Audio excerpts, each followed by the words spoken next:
Welcome back. Today, I want to talk about the process of money management. We have a lot of videos on how to create a budget. We also have resources on our website to create a budget.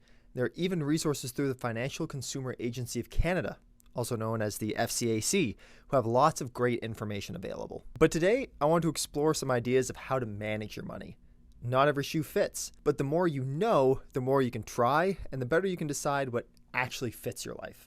What works for me might not work for you, and vice versa. By sharing ideas, we get to try different methods and strategies to manage our money. And by managing money, I mean creating budget plans, saving money, improving our day-to-day spending, stuff like that. So I'm going to break this video down into 3 parts, and there will be timestamps for you to refer to. Part 1 is assessing the current state of your finances. Part 2 is determining areas for improvement. Part 3 is challenging and adapting yourself. How much money am I working with? How much comes in? How much goes out? In order to answer these questions, we need to form a budget. There are a wide variety of budgets that you can try.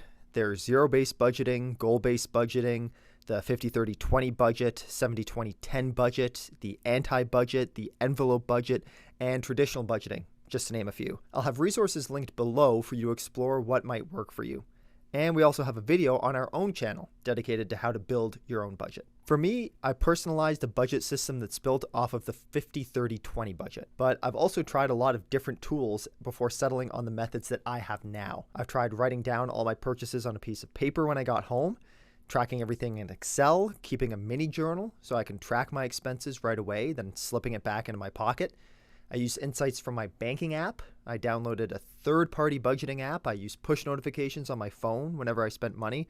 And I even opened a separate account known as an expense account. I tried a lot, and some things worked, some things didn't. And some things worked for a while until I had to adapt to a new method. Right now, I'm using a push notification on my phone for every time I purchase something, and then mark it in a progress bar widget that I have set up on my phone. This way, I can set a goal to see exactly how much I've spent relative to how much I want to spend. But that's only what works for me.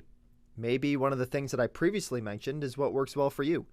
The trick is to try a bunch of different budgeting styles until you find one that works for you. Try as detailed or as general as you need. By creating a budget, we can see how the plan is going, where we're overspending and where we're doing well. So now we know where we're at.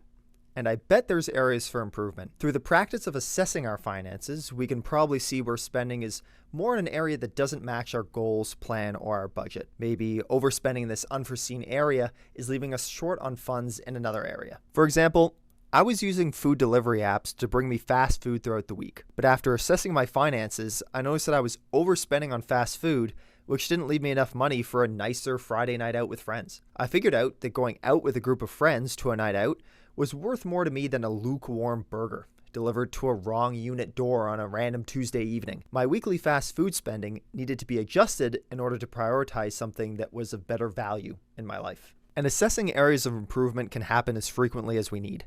It can be monthly, quarterly, or even by semester. Things we prioritize to work on will change as we change and our finances change. Staying in tune to that helps ensure we have room to pay for the things we need to pay for and for the things we've determined we want to make room for.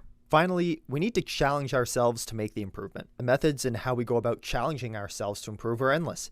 The key is to try different methods and see what works, see what's fun. And these can be helpful because they can lead to new small habits that then have a huge effect on how we live the rest of our life. One example is to set up a no-spend calendar challenge. There's a time where a colleague and I were buying coffee on campus every morning. That really adds up.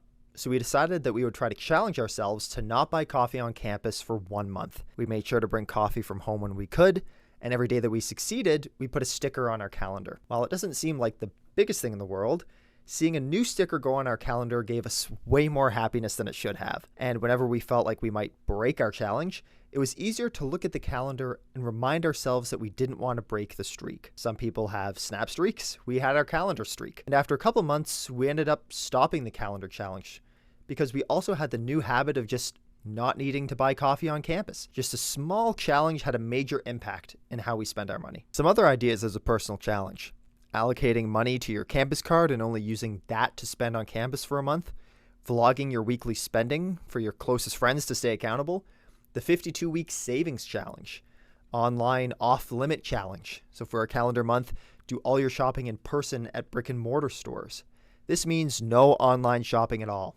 By shifting your shopping to physical stores, you're adding inconvenience, which could help make fewer impulse buys, do without things you don't need, and generally just spend less.